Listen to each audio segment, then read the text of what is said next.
Víme, že to nejhezčí na balíku je čekání na něj. Proto jej jako dobré víno necháváme uzrát.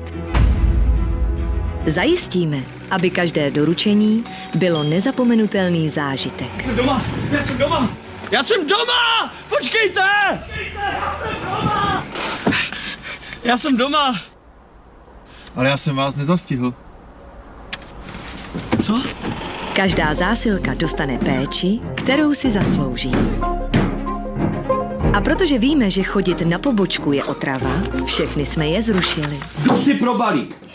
No to je škoda. Zrovna jsme tuhle pobočku zrušili. Jak zrušili? Z provozních důvodů. Děláte si p***? Ale máme losy. Vyzkoušejte naše vlajkové služby. Balík nikam, garance možného doručení a mrzíkovna. Moc se omlouváme a mrzí nás to. A nebo si adoptujte svého poštovního holuba. Česká pošta. Kdo nečeká, není Čech.